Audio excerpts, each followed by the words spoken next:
through my veins.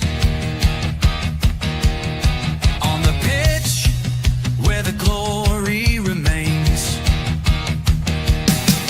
the cockerel stands brave on the crest.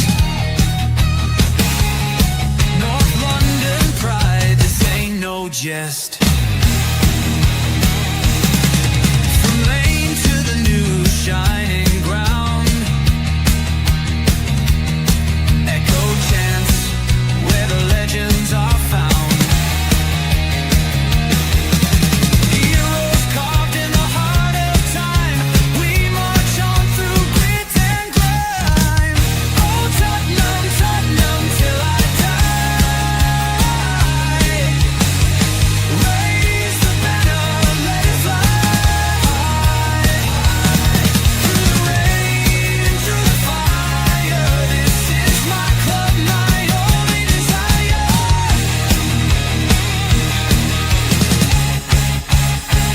Oh Tottenham, Tottenham till I die. Raise the banner, let it fly. Through the rain, through the fire, this is my club, my only desire. Echoes of King and Greaves in the air. Every goal, the sound declares.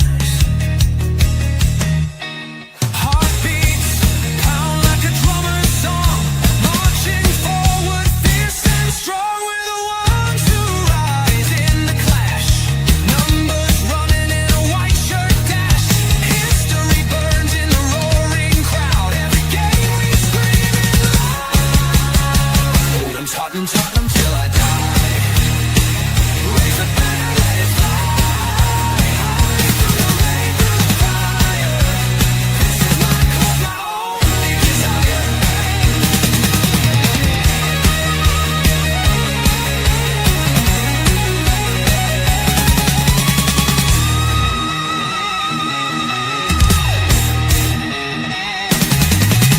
We're the ones who rise in the clash. Numbers running in a white shirt dash. History burns in the roaring crowd. Every game we scream it loud. I'm Tottenham, Tottenham till I die. Raise the banner, let it fly. Through the rain, through the fire, this is my club, my only desire.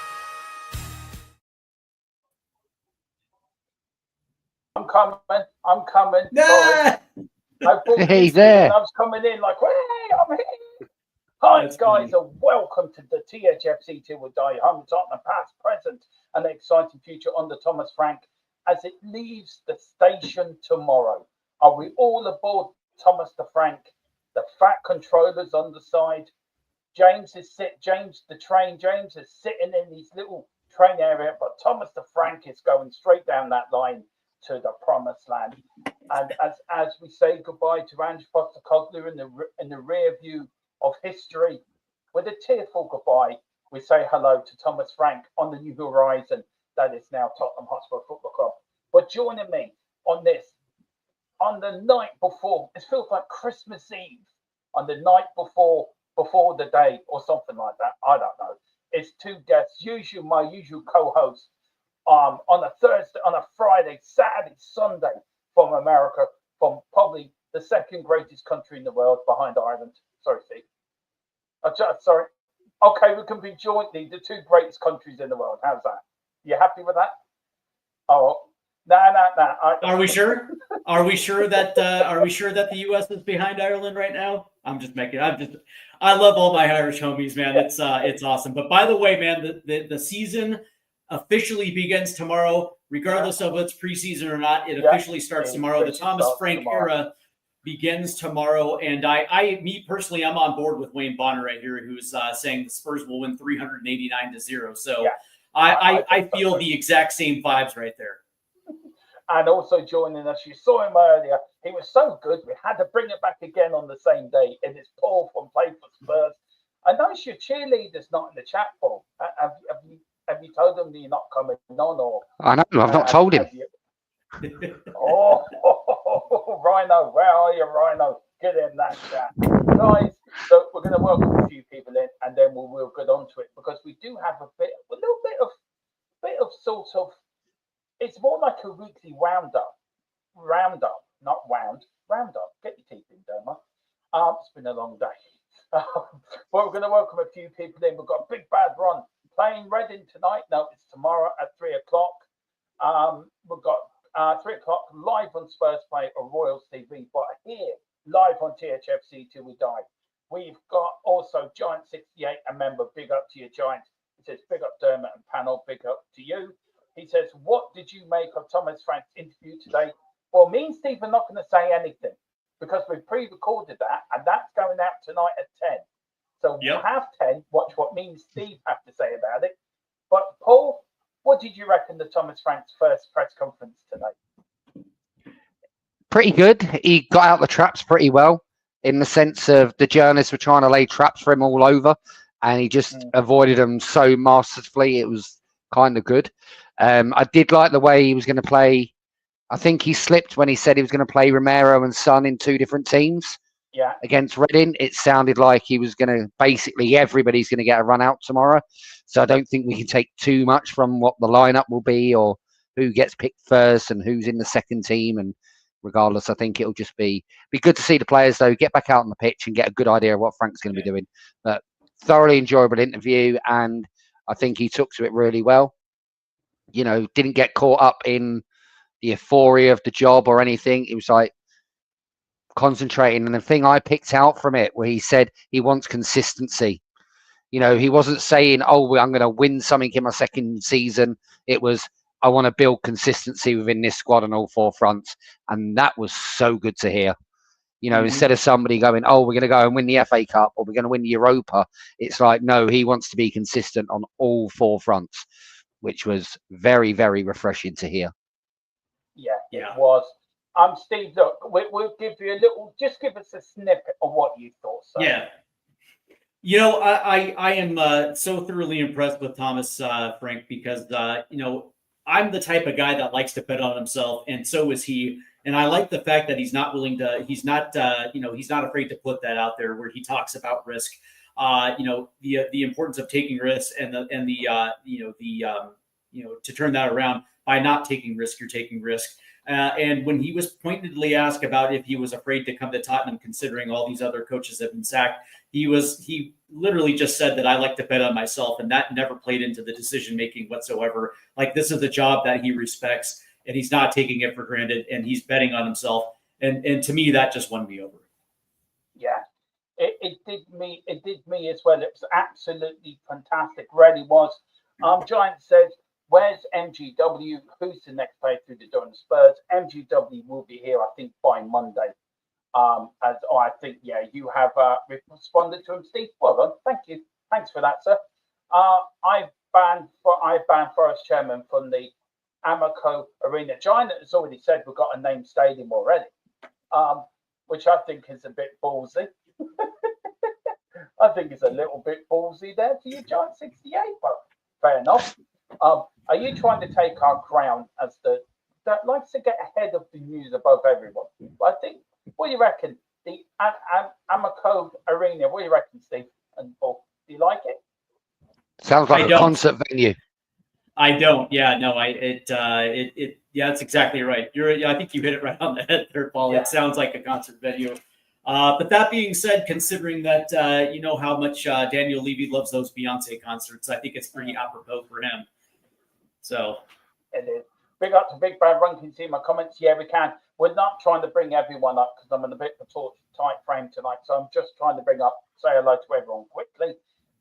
Big up to Erwin. It says, hi, Dermot, and everyone in the chat. Looking forward to this free night to myself. Well, I hope you, the missus, and the little one are doing all right. I bet she's not so little anymore. Yeah. Sorry about it, mate. Everyone's mentioning your mic. Yeah. They said your sound's really bad, apparently. Hang on. Audio. Hang on. Let me sort that out. Is that better?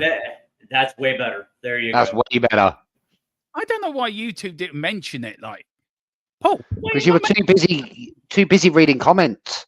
Thought you'd have seen him in the comments. No. Yeah. Enough people said it. Yeah. Frank sounds like he's focused and getting ready to improve average plays. Big up to you, Ronnie, as well. Yes, I can. Big bad Ron. Who else we got in the chat? Who else has come in? Big up to Wayne Bonner.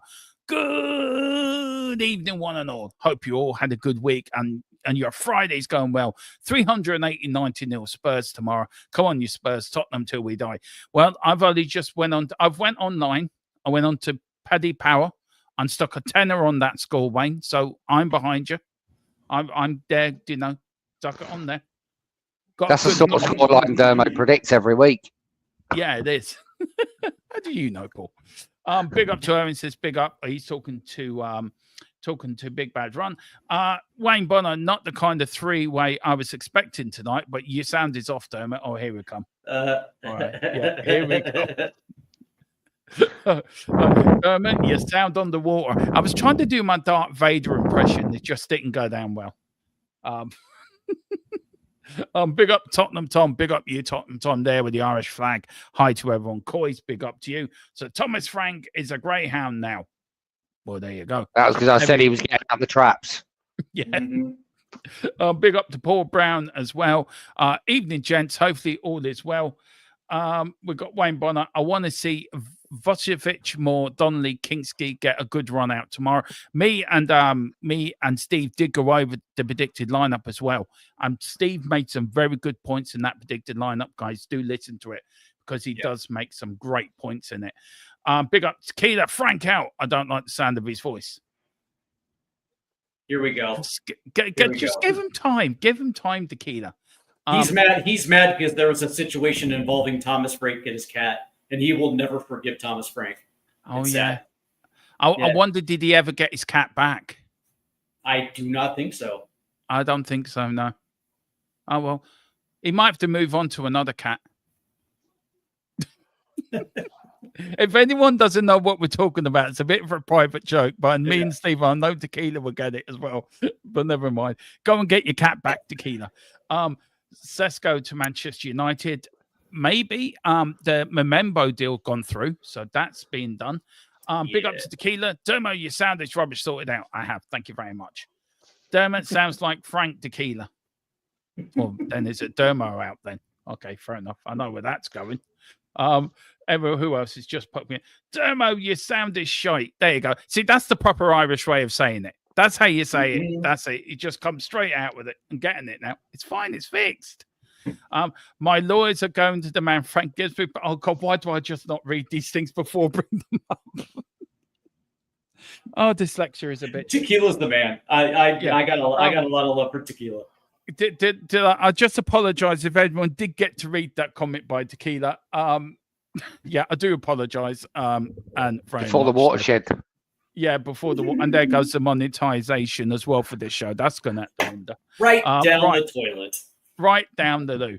I'm not bringing it up, Wayne. I'm sorry, I can't. It's just our chat's gonna go in that funny way now. You know it. Tequila started it. If Carl was in here, he'd be talking about rainbow and everything. Actually, Wayne started it. Yeah. Okay. Yeah, Wayne's the instigator of the group. Yeah. It is you wait till Wayne and Carl and Tequila get together. It's like you mentioned rainbow and the three of them just go into a different show altogether. Tottenham transfer watch. What to watch next? To see Wayne's laughing.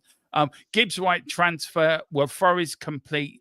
Hang on, let me get it up on me on the monitor because I can't read that clearly, so I can see what I am saying. Where is it now? Here we go. Here we go. What we're doing. Here we go. Will Forest complaint delay or scupper the move? Look, you and me are sort of on it, aren't we, Steve? That he's going to be here before Monday. Yep. I want to ask you. I want to ask you something on the Forest chairman. And I know I spoke to you a bit about it today, Paul, but I just wanted to ask you a sort of different question, which I wanted to ask you. I'll start with this one with you, Steve. The Forest chairman, he dumped Crystal Palace into troubles they're in. We're going to go over that on Sunday, how wrong that is.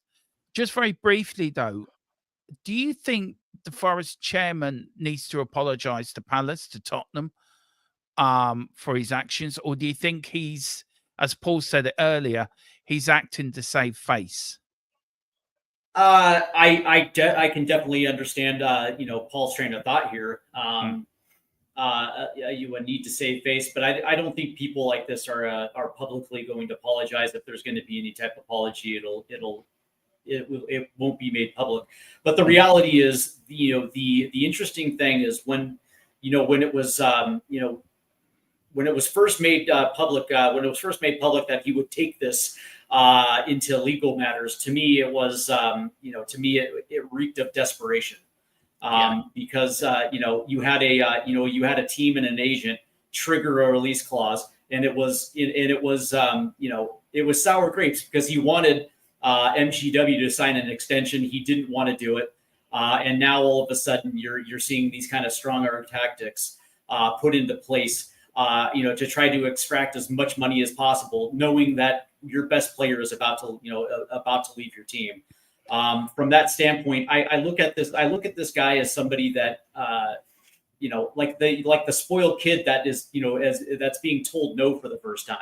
It's all of a sudden you're gonna hold your breath and turn your face blue until you get what you want. But unfortunately, that's not exactly the way business works. So I don't know. I think it's kind of funny. I think this guy is I don't know what the right word to use. Maybe incorrigible. But I think I think what he has done is ridiculous and embarrassing. Yeah, it is. And also, if you look at, Paul and Steve, tapping up happens everywhere. Tapping up happened in football as long as we know it. You have tapping up in other forms of industry as well. But what is tapping up? Because surely, you see Romano all the time, don't you? Contracts, player terms agreed. Now they're going to go to the club and make a bid. Every single transfer. Player terms are always agreed before club to club. Yeah. So what's the issue here? And you're telling me Forest have never approached a player correct before going to the club? Correct. It absolutely makes no sense. And understand that Tottenham doesn't have to contact Forest to trigger a release clause. They don't have to do that. Neither does the agent have to alert the team that another team is triggering a release clause. If you don't want to lose your best players, don't negotiate release clauses. You know what I mean? It's sour grapes because they tried to hide the fact, but understand that these contracts are on file with the Premier League and the FA for insurance purposes. So it's not hard to find out if a player has a release clause, regardless of whether you approach the club or not. Tottenham didn't do anything wrong here. That's the craziest things. And of course, because of sour grapes, now it just looks like a strong arm tactic to get as much money out of Tottenham as they possibly can as MGW exits the door. Yeah. I mean, look, I think it's ridiculous. I think Forest should actually cop onto themselves, to be fair. I mean, it's such a sort of, you hit the nail on the head, Steve, when he said he acting like a baby. It's like a 5-year-old wanting his toy and he's not getting it, and he's stamping his feet. Look how last season he berated Nuno on the touchline, and and then he did something early in the season, didn't he? When he sent out a ridiculous tweet about the Gary Neville and VAR as well. I mean, he should look at his own club. Look, there's a lot of good he's done at Forest. We had Dan from Talk Forest TV on during the week, who says, look, he was on with me in Tequila. He said he's done a lot for Forest. He's got them back into the Premier League. And why spoil it? Why do this? If the player wants to leave, let him leave. Correct. I think the problem with it is they let one of their players go to Newcastle early in the summer. Yep. And now they're losing their one of their other best players. And you can imagine Nuno saying, hang on a minute, what's happening here? He says, hang on a minute. Well, from what I heard, it was sour grapes because they had offered him an extension that he initially turned down. Yeah. But they offered him a second extension, and they were expecting an answer when this release clause got triggered. And it, I would probably assume that the Mr. Chairman was embarrassed. knowing that he wanted to make Morgan Gibbs White their highest paid player, and his response was a triggered release clause and him wanting to go to Tottenham Hotspur. Yeah, it is. He will be a Spurs player. We were saying, me and Nikita were saying it last night. He will be. Yeah. Everyone's panicking over nothing. He will be a Spurs. Well, let's move on. So go on. I was going to say, from everything that I've heard, Morgan Gibbs White at their earliest on Monday publicly, we should know if and not if, but when MGW is going to be in a Spurs shirt. I think the player wants it resolved on Monday, and I also think that Tottenham want to get it resolved as well too. But regardless of what happening, he will be in a Spurs shirt for the 2025-2026 season. He will be, and I think he'd be in the team for the Luton game. I really do believe that. I think he will be. I do too. For the Luton game. A couple of more there. We've got Zabari interest. Could this be Spurs' fourth centre-back addition?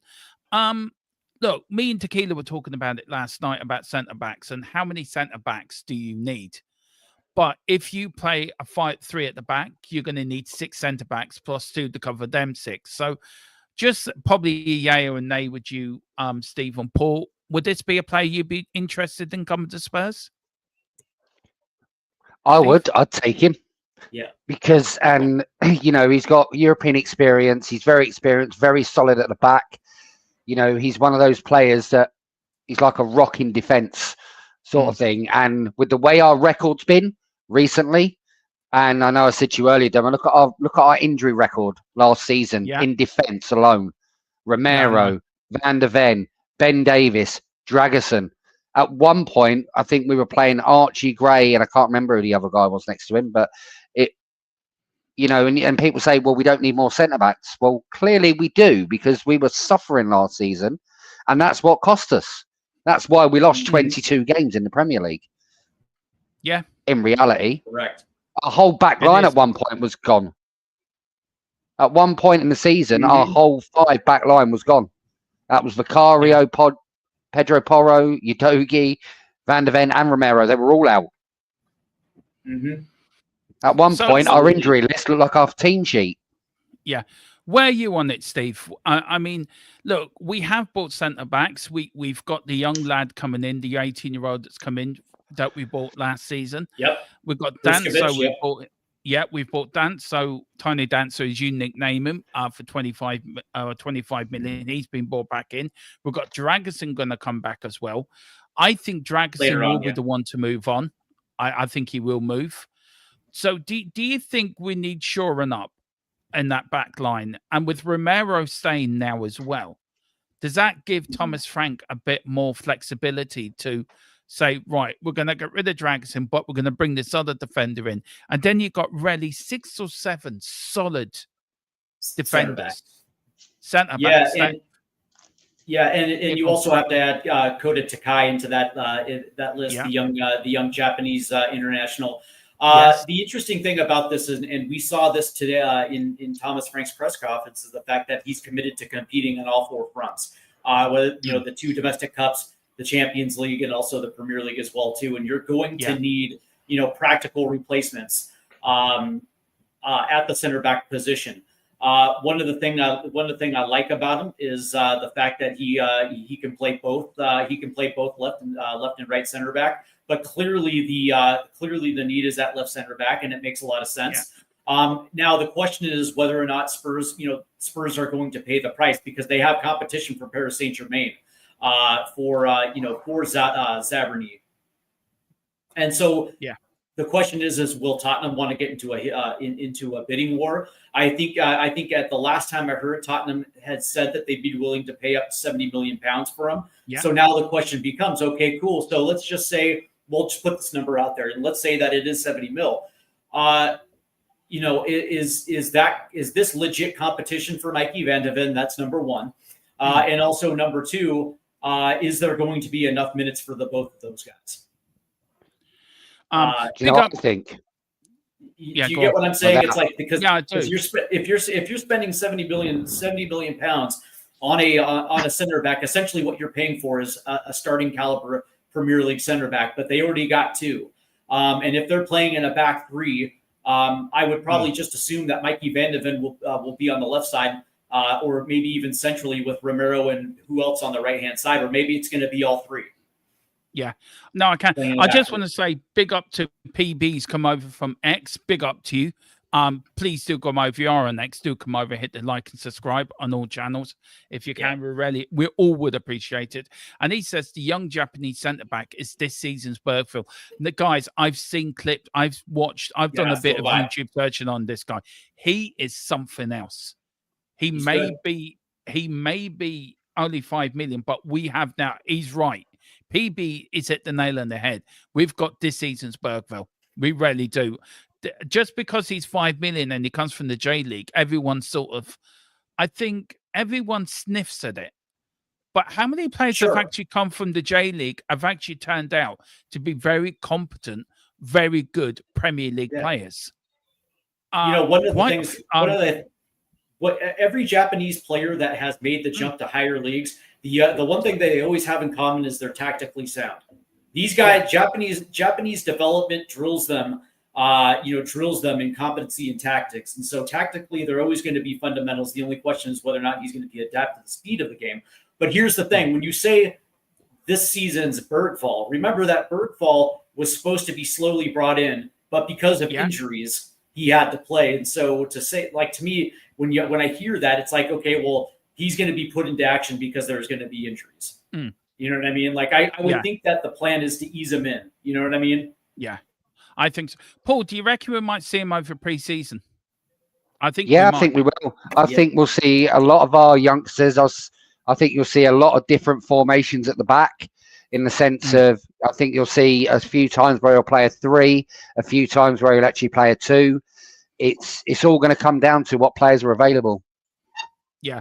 Now, agree. Guys, the next one, Harvey Elliott is an option. Practical alternative. Will Liverpool sanction it? Look, I'll start on this one, and then I'll go to you, Steve, and then you, Paul. I like Harvey Elliott.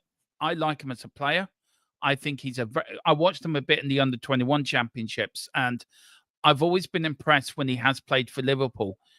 I think he could bring someone to the midfield. I think you could move Basuma on, and he could take the Basuma sort of role. Steve, where are you with Harvey Elliott? I think Liverpool have said you can have him for 40 million, but they want a buyback clause, or 50 million, and he's all yours. I think 50 million in this day and age for a midfielder, and he is a quality player, is actually good business. I honestly do. I think he could improve our midfield. Where are you on Harvey Elliott? Is it a yay or a nay from you?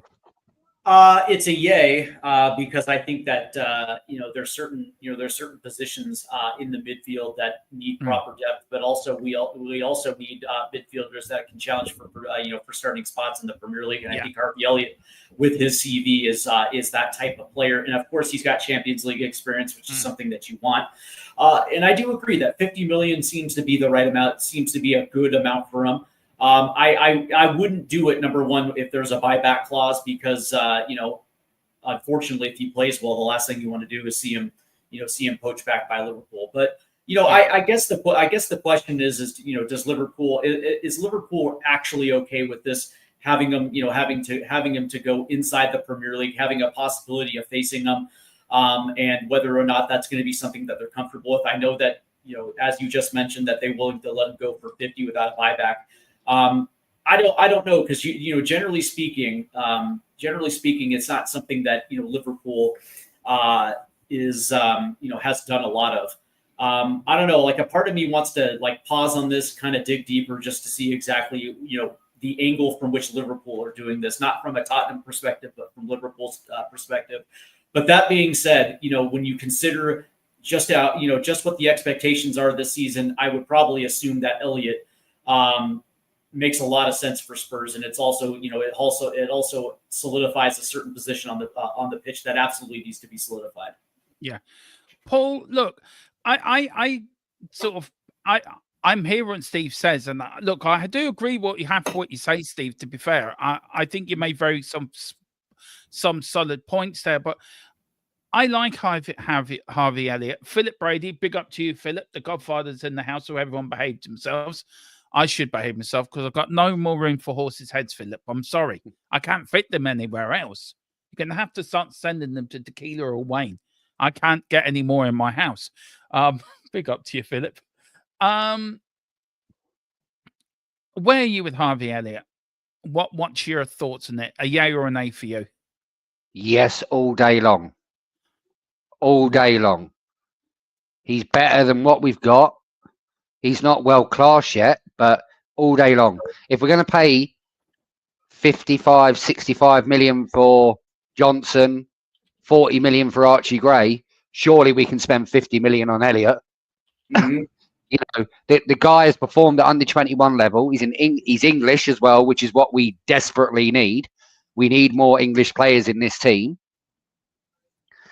And for me, it's a yes all day long. To be honest, I can't see how he wouldn't get game time.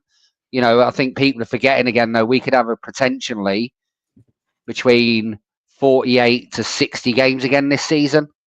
Yeah. You know, and we're going to need players of his quality. Yep. You know, what did we all say last season when when Bentancur was out and Maddison was out and all these players were out, and it was like, oh, well, why are we playing? You know, why is Gray in midfield? Because there was nobody there. We don't have the squad depth. You know, and everybody's going, oh, we need to. If we bring in Harvey Elliott, who's going? No one's going. We need the squad depth to get over how hard these seasons are now. Even Frank mentioned it.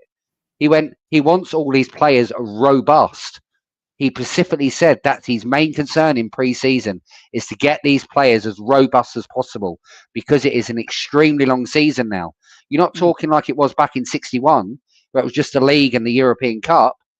You know, you've got all these cups and leagues all over the place. Like the Champions League, it's a league format now, like it was in the Europa League. So that's 8 games straight away. You've got at least one in each cup. Hopefully we want more. You know, so will you name me a player last season that played 60 games for any club? Right. Yeah. There wasn't. No. You know, and this is what I mean. We need that strength in depth. We keep saying the drop-off's too bad. But if Harvey Elliott come in for like Basuma on a changeover, there wouldn't be much difference. In fact, Elliott would be better. Do you see what I mean? It's kind of we have to stop doing this where we think if we buy one player, another player's got to go. We need a squad. We haven't got a squad, and we proved that last season. Let me ask you this question real quick before we move to Richarlison. So if they do bring in Harvey Elliott, where is he starting? What position do you like him at? I'd see him. I'd see him more as the an 8, like a box to box, backwards and forwards, being that behind, providing those passes to the likes of Maddison, whoever's in the 10, basically. Same as Morgan Gibbs-White. I see him the same, a box to box. I don't see this, but the advantage is if Maddison and Kulu are injured, he can step into the 10. And I think that's what makes it exciting in the sense he can do both. He's not just restricted onto one. I agree. I agree with you. I would prefer Morgan Gibbs-White as an 8 and put Harvey Elliott a little bit deeper than that. I think he can play there as well. He has played there for Liverpool when he has to. So I would have him as sort of probably as a 6 and have Harvey Elliott as an 8. And let Gibson Wright be that sort of Roy Keane type box-to-box, Brian Robson box-to-box player. I think it's a no-brainer, and you get rid of Basuma. I think you get rid of Basuma, you get rid of Bentancur, and you bring in Gibbs White and Harvey Elliott. Your midfield's transformed straight away into a far better midfield than what it is already. But Dermo, you're doing it again. You're saying that we need to get rid of players. Well, we do. Basuma's not good enough. I'm not having to play here. No, so your point, Paul, right, is having a massive squad to make sure we can do all competitions. But you've got it's what we need. Well, you don't. You have to offload players that are not good enough. Basuma wasn't good enough last season. How many times did he let us down? He started the season by letting us down by sucking balloons publicly live. He then let Ange down more times than I can count on one finger. He didn't. I saw him at Crystal Palace, Paul. I was there for the game. He was absolutely dreadful.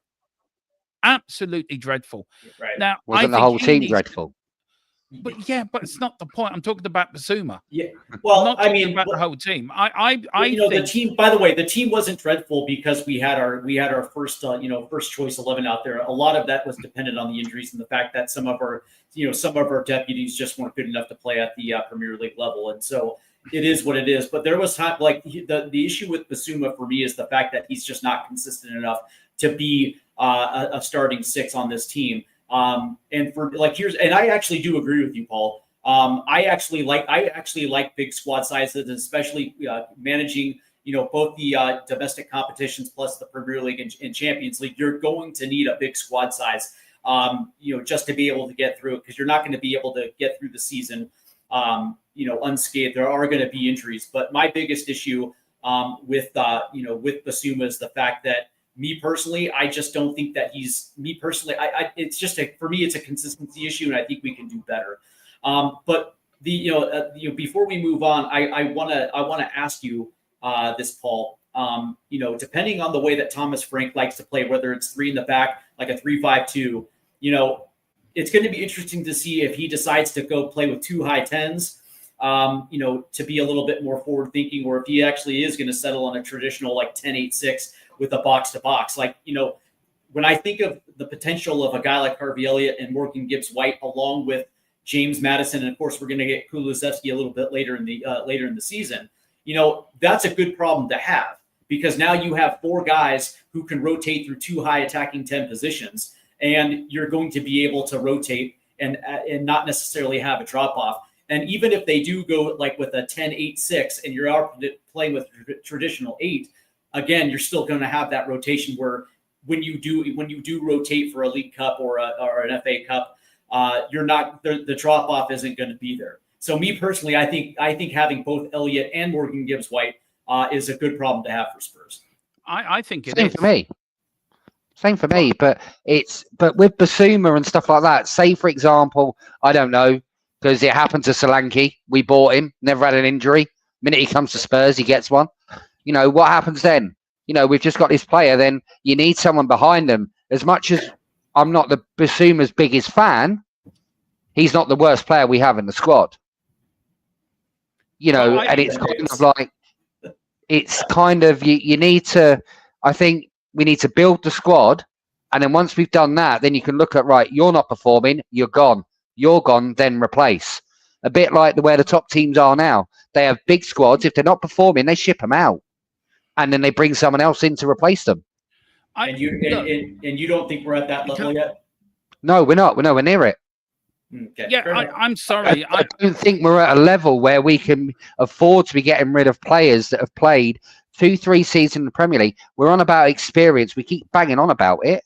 And then all of a sudden, everyone wants to get rid of all our experience again because they've had a couple of bad seasons under, to be fair, a manager that didn't play them to their strengths. We've got to be honest with that. He didn't play them to his strengths. I disagree with that. I really do disagree with that. I'm sorry. I can understand probably keeping Bentancur. Yeah, I would keep him. But I would get rid of Basuma tomorrow. I would get rid of Basuma tomorrow. Totally. I don't think he's good enough. I don't think he's got the right attitude. And I've been watching all the preseason training. You can see the players there really serious down to how they're feeling. Basuma doesn't give them that confidence. And you get Morgan Gibbs-White, you get Elliott in. Where's Basuma going to play? He's just going to be sitting in the bench, hoping for one of them to get an injury. Now, he's not going to want to sit in his ass and do nothing to get paid for doing nothing. It's all right having big squads. That's what your youth academy's for. That's what that's for. That's to bring in to you get your main squad, and then you use the youth academy or the players that you use them to feather out the rest of your squad. But you buy your majority 26 Premier League players, you buy your whatever players. I think is it 28 for the Champions League squad? Yeah, all over 21 though, Dermo. All over 21 they have to be. Yeah. Under 21s, they can get put into any squad. It makes no difference.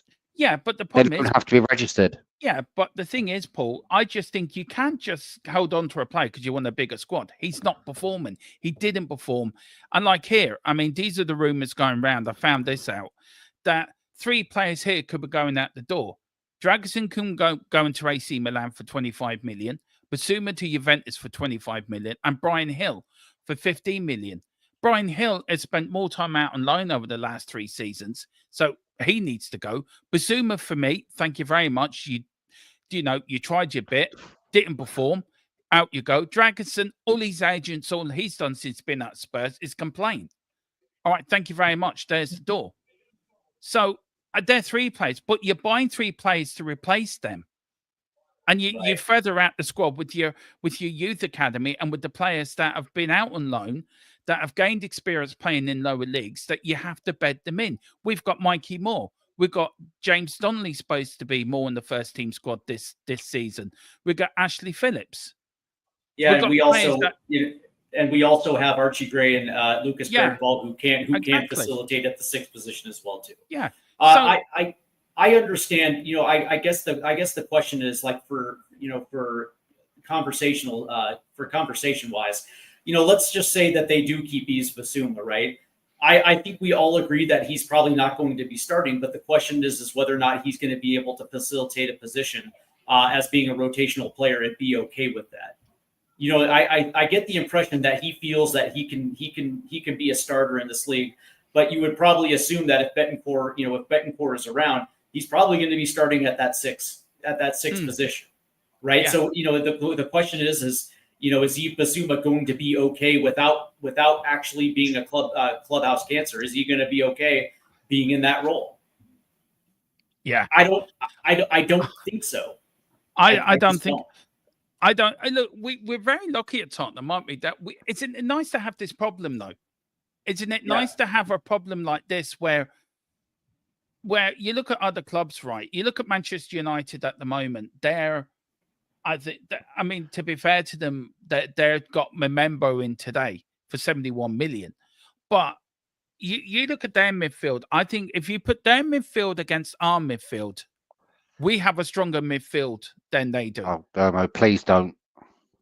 Maybe after Morgan Gibbs White and Harvey Elliott come into that's what I meant. You bring them in, then we could.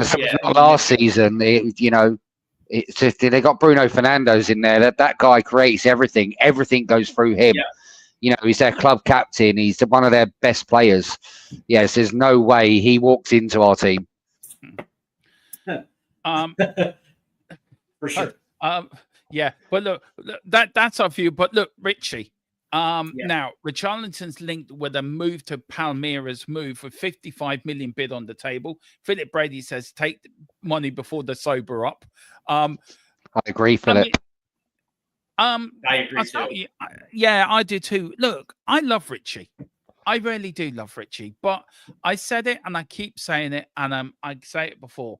When he was at Everton, he was a small fish. He was a big fish in a small pond at Everton. Everything went around him. Everything was built around him. He came to Tottenham, and it was like he was a country boy going into the city for the first time. Everything was overwhelming. He was a small fish in a big pond. Then he gets the injuries. You mentioned it in the pre-record we did, Steve, about consistency and being in his head, and you make a very good point on that.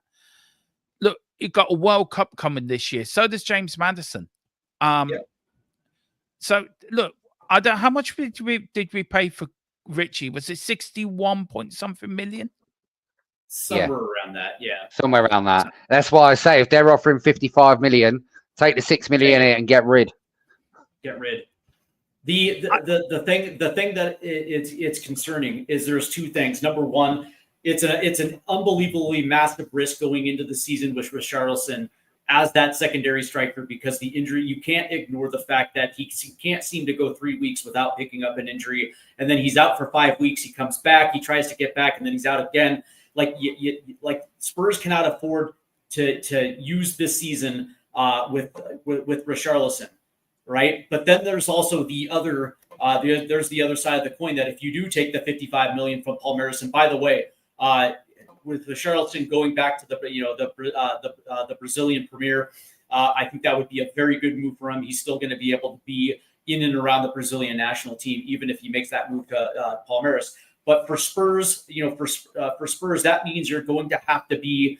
I'll just use the term. They're going to have to be brave by bringing in another striker. I think we all three agree that this was a position that the Spurs could not afford to ignore for another season. And especially when you're looking at the 4 competitions, they're going to have somebody that can come in, stay healthy, play a good amount of minutes. And you're going to have to bring somebody that's probably going to cost in the same wavelength between that $50 and $60 million that $50-60 million price range. But that being said, we're talking about a striker market where teams are going to up the price, and whether they're going to be able to bring in a guy like I saw that on your Spurs transfer rumors picture that Luis Openda is mentioned. I think at the 50 million mark. That's the type of bravery that Spurs would actually have to engage in order to bring in a guy who, by the way, I love Openda, and I think he would be awesome at the Premier League level. But that's the type of player they would have to replace it, because it's not just rotational striker. You have to look at the striker position as 1A, 1B, that they're both starting strikers. You know what I mean? Like that has to be the level of which you replace Richarlison with. And for me, that's the question. It's not selling Richarlison, it's replacing them. And do they have the gravitas to be able to get a guy like Luis Openda through the door? I don't know. That's the problem. I don't know. Yeah, and there's his stats from last season: 33 appearances, 9 goals, 9 assists in the league, 8 appearances, 1 goals and 2 assists in the Champions League, 4 appearances and 3 goals in the German sort of equivalent of the FA Cup. So in total, 45 appearances, 30 goals. And that's the important bit, 11 assists. And he can play as a centre forward, second striker, or an attacker midfielder. I just want to ask you guys one more on that list. And it sort of goes with Frank Shafton's comment. Frank is legit when his former players who can be sold say they want to follow the gaffer. That says a lot about the type of leader Frank is. Now, we have got a person there, Nathan Collins, Irish international. I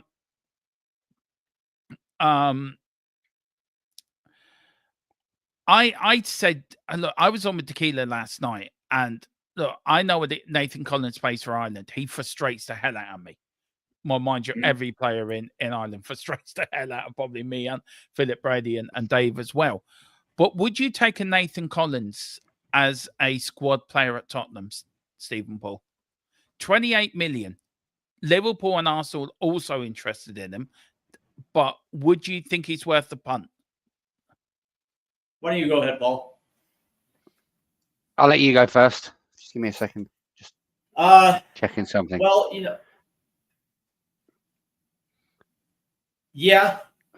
again, because when you think about a 3-back system, you kind of need to go 7-8 deep at that position, because you want to make sure you have all your bases covered. And to be honest with you, I didn't watch a lot of Nathan Collins last year, so to be honest with you, I don't really know the player profile. But that being said, so I'm just going to stick with that. So I would love to really comment on it, but that being said, I didn't watch a lot of Brentford last year. What do you reckon, Paul?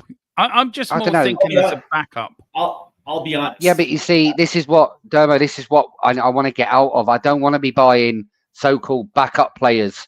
I want to be buying players that walk into the first 11 and make our first 11 the backups, because then they have to fight to get. That's how we get better. We don't get better by buying a backup. Yeah, of course you do. But we knew that anyway. Look what Liverpool spent this season already. To be fair. Look what Arsenal spent. Look what United have spent, where they finished in 14th. They spent over 100 million now. We've spent over 100 million. Everyone is spending money.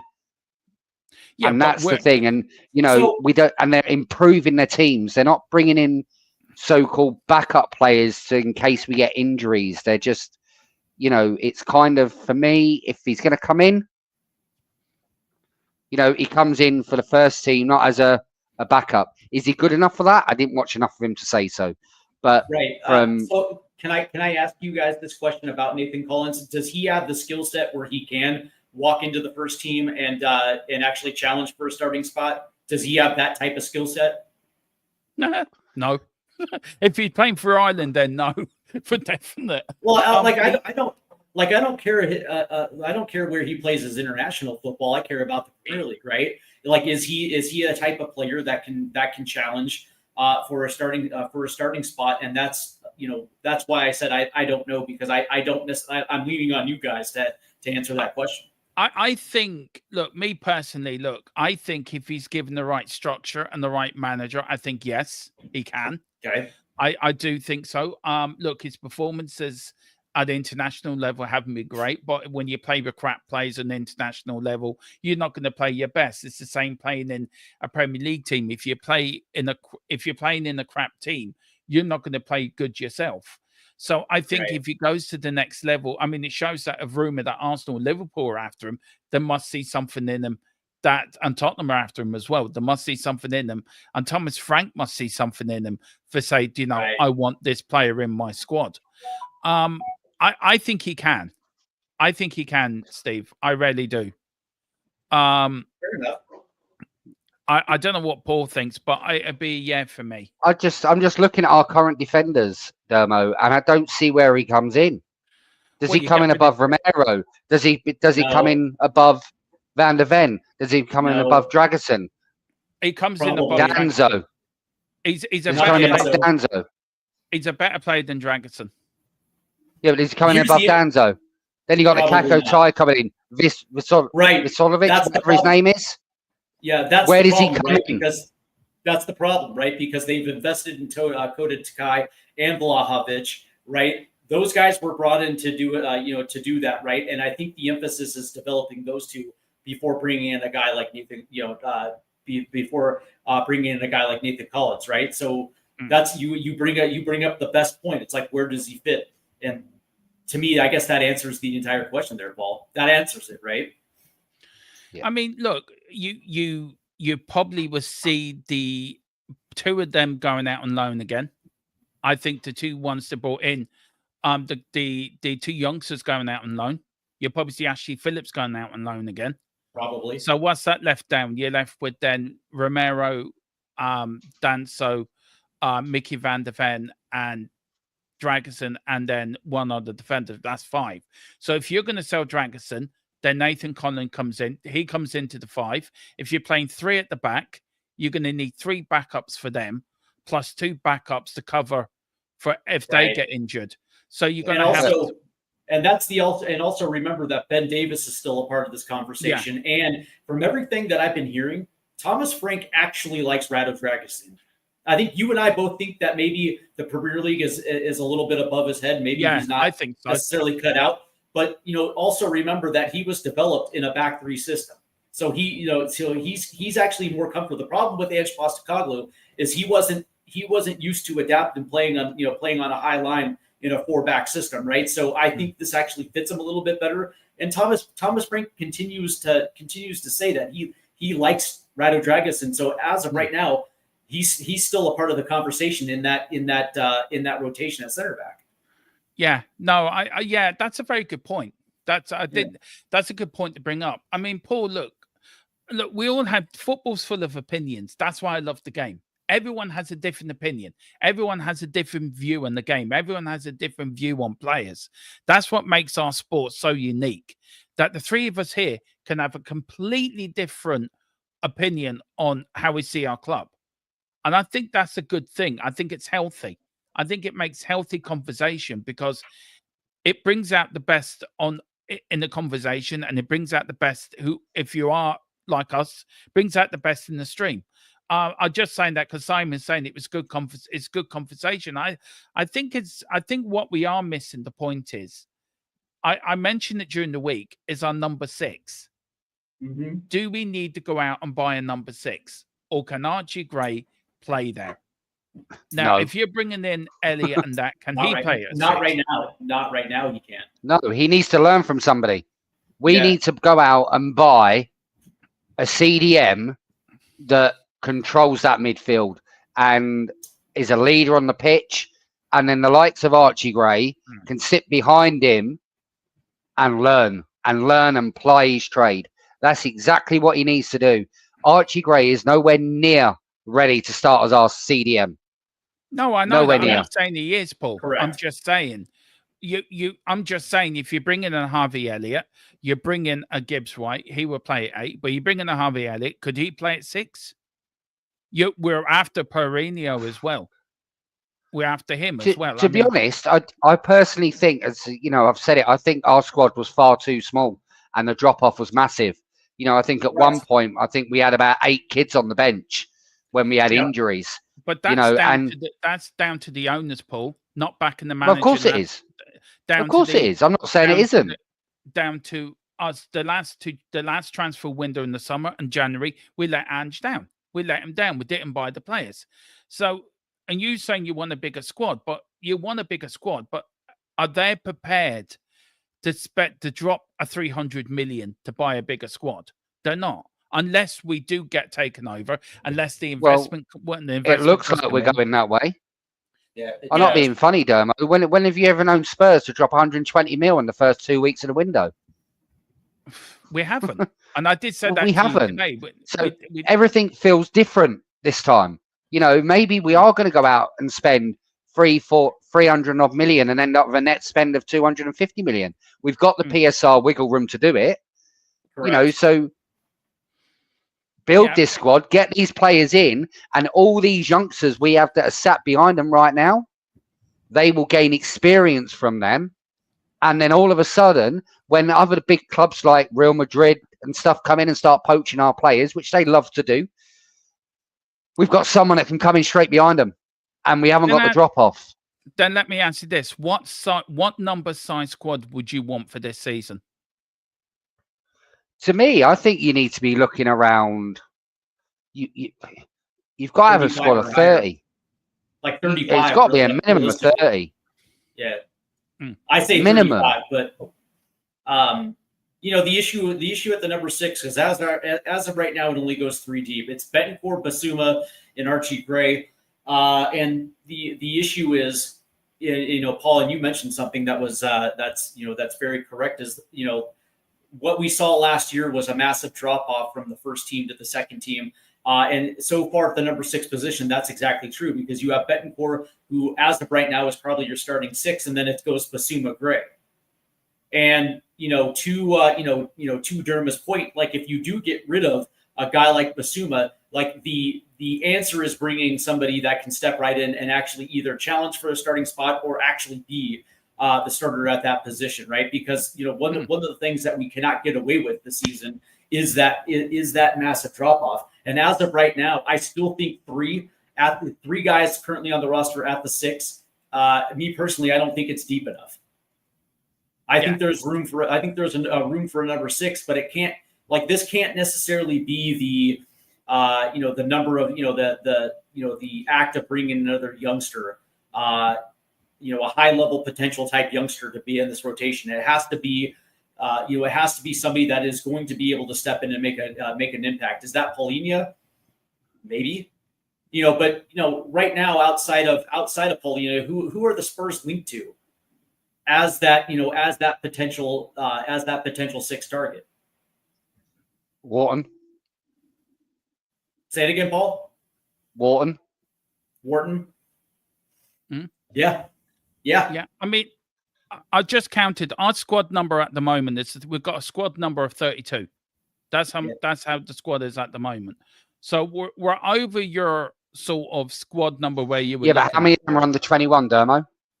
Yeah, it doesn't matter, Paul. It doesn't matter how many are under 21. We don't need kids. We don't need 30 kids, Dermo. I don't agree with you. No, I don't agree with the kids beyond them. Sorry. No, I don't agree, because you're going to have to balance. You have to balance out the squad. You can have a squad full of senior players. Yeah, great. But you're blocking the youngsters coming in.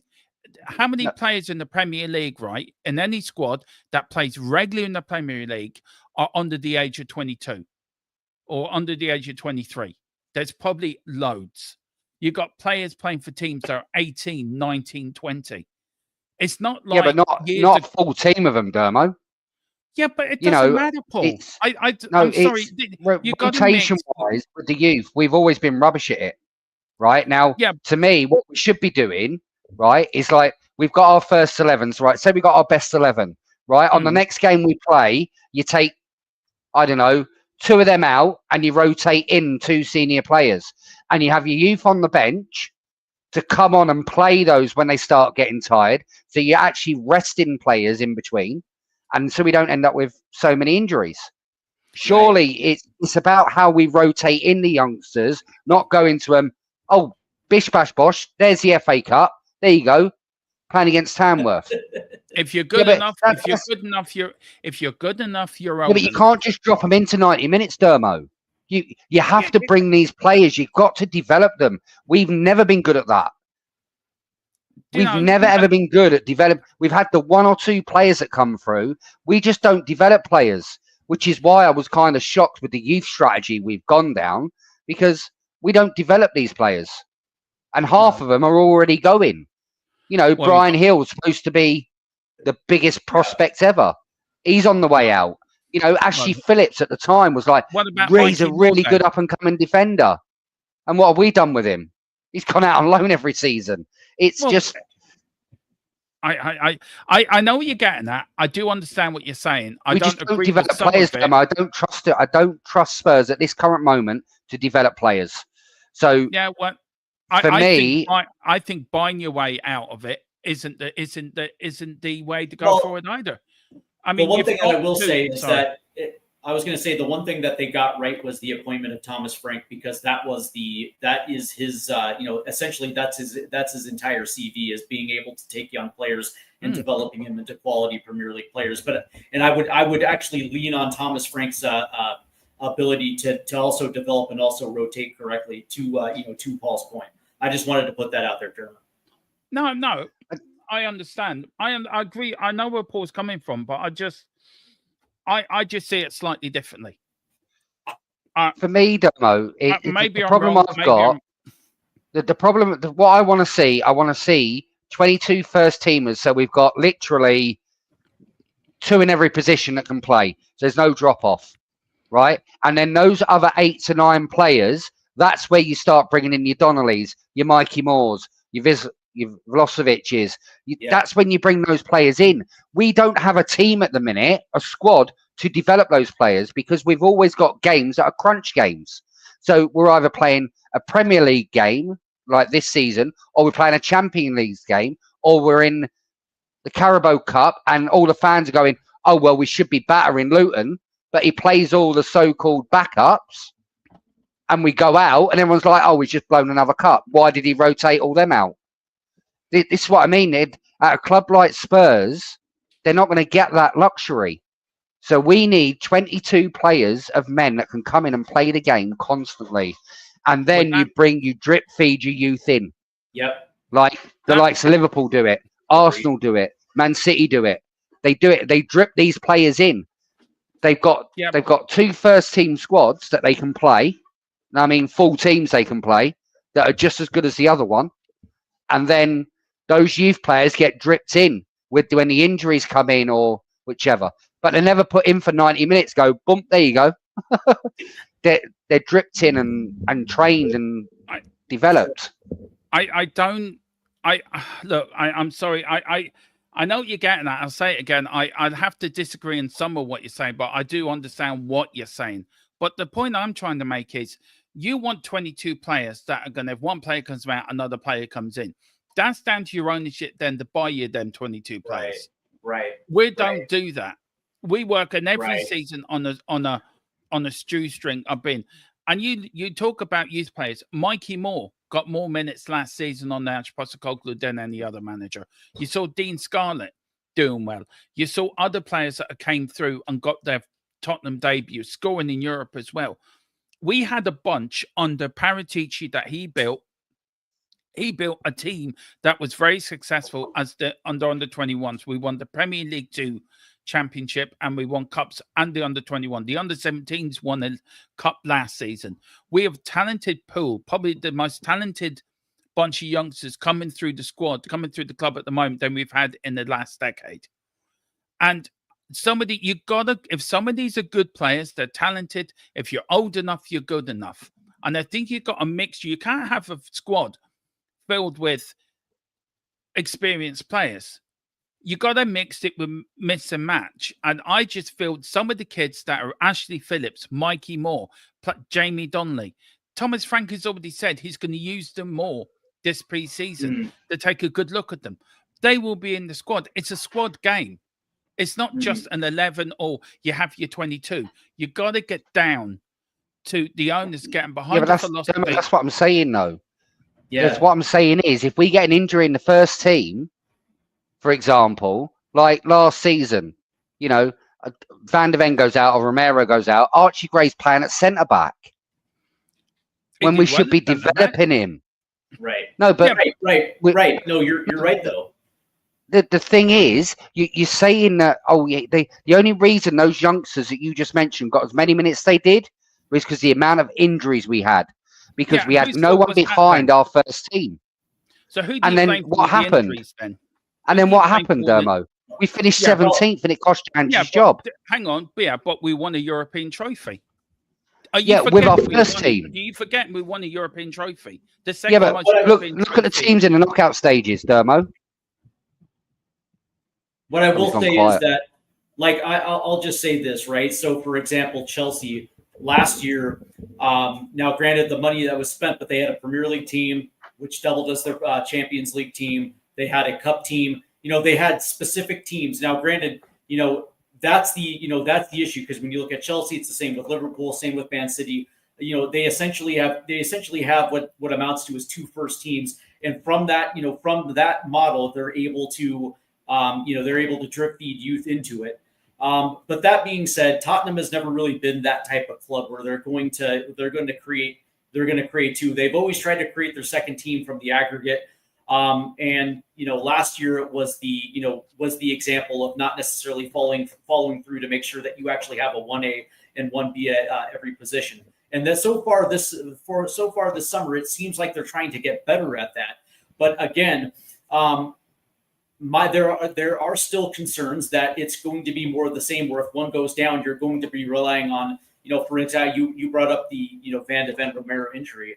You know, if that goes down, your backups are going to be a 21-year-old Japanese international and an 18-year-old Croatian, right? Where that necessarily should not be the case. There should be at least a competent second team that's willing to step in, that's going to be able to do it. So you're not necessarily relying on the youth. It's not an issue of blocking youth. It's essential of deploying youth at the right time where they're able to get their minutes and continue to develop. And I think that is the want of Spurs. But that being said, there has to be a follow through on being able to spend the correct amount of money so you're not solely reliant on youth. I think that's kind of where the rub is right here. It's not necessarily it's not necessarily blocking youth. It's making sure that you use youth correctly so they develop and they get the necessary game time. You know, to that point though, there are also wonder kids that we have that probably should go out on loan because because let's be honest, right? Like, I want to see Mikey Moore go out on loan. I think we already have first and second team options that are probably going to get the bulk of the playing time. The last thing I want to see is what happened to him last year, where he's essentially just sitting on the bench, maybe playing in the U21s.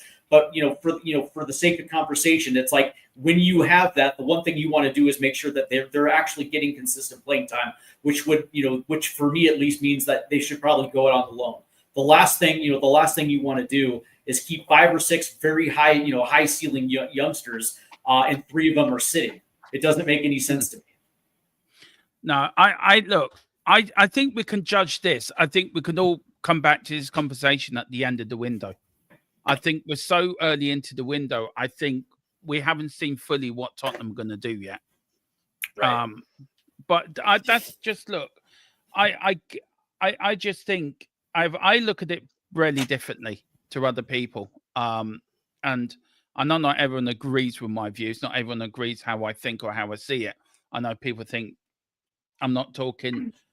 I'm probably talking shite half the time, but I see it very differently to have said. But look, we have got Reading tomorrow. I'm looking forward to it. The game will be on here, guys. Steve and Paul, what do you want to see from tomorrow's first preseason game. What's your number one sort of priority for tomorrow's game? I want to see attention to detail with whoever's starting, whatever the rotation is going to be. I want to see attention to detail, but mainly I want to see everybody get through tomorrow's match injury free. I don't necessarily think the point is to try to win. I don't necessarily think they care whether they win or lose. It's going to be the fine attention to detail as they're learning a new system. Learning a new system and also getting through it injury free. Who do you think then, Steve? One more question before I go to Paul. Yeah. What the score will be tomorrow? What's your score prediction?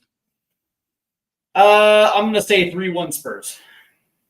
Ooh, that's good to say that though. What's your score? Reading is not a good side. Still no clean sheet. Paul, what do you want to see tomorrow? What's your number one priority for tomorrow? You want to see out of it? I just want to see the players with a bit of passion again, to be honest. You know, I just want to see them moving forward down that pitch like they actually mean something, you know, instead of like going down, getting there, looks like they're going to go and they go, no, they go backwards. You know, I just want to see it. I want to see us fully pressing tomorrow. I don't want to see us sitting back at any point. And, you know, I want to see us like winning balls and heading balls. I want to see Vicario catch a few, maybe, you know. Hopefully he's got some sticky gloves tomorrow, you know, in the sense of I want to see him coming out. I just want to see improvements from last season because even though we won the Europa League, which I'm so happy about, but the performance in the league, it was just like every time we played, it was like, oh, how much are we going to lose by this week? It was just, you just saw no passion in the players whatsoever. I just want to see that passion back in them, you know, coming forward, everyone getting minutes, first 45 minutes. And to be fair with the score, I'm not really that bothered. You know, we could end up beating them 6-7-0 or we could end up beating 2-1. For me, it's just getting those players out and then getting them used to how to play with Frank at the helm. You know, that's what I want to see. Yeah. That's fair enough. I'm going for a 4-0 win. I think we're going to bat them tomorrow. I just want to see tomorrow. I just want to see progression, and I want to see. I think tomorrow's all about fitness. It's all about getting to know Frank's tactics, and it's about players getting minutes in their legs. We've got Luton then the following week, and then we've got Arsenal in Hong Kong, the North London derby, and then we've got Newcastle, and then we've got Bayern, and then we've got the Super League, not Super League. The UEFA Super Cup against PSG, which I'm really looking forward to. I want to start with you, Steve. Thank you very much for coming on. Great to do shows with you again. Really enjoyed it. Do watch our pre-record at 10:30. As that means Steve went over at the press conference. But what have you got coming up on stateside footy, Steve, over the next few days? Yeah, well, tomorrow morning at 6 a.m. Usually it's at 12 UK time, but tomorrow it's going to be 1 hour early at 6 a.m. It's the American Hotspur as we kind of get set for the preseason, and of course we're going to be talking a little bit about Morgan Gibbs White as well too. So that's going to be tomorrow at 6 a.m. 11 o'clock UK time, and then of course tomorrow night the MLS watch along returns as the Seattle Sounders play host to the San Jose Earthquake. So that's going to be Saturday night at 8:30. And then, of course, on Sunday, we have the Premier League, the debut of the Premier League show. So there's going to be a lot of good stuff happening this weekend. So definitely head over to Stateside Footy, hit the subscribe button. Yeah, do it. The Football Inc. podcast. That is the name of our new podcast. I think it's a cool name, Football Inc. It reminds me of that. Or what was that film that came out? Inc. I forget the first name of it. When you Monsters said Inc.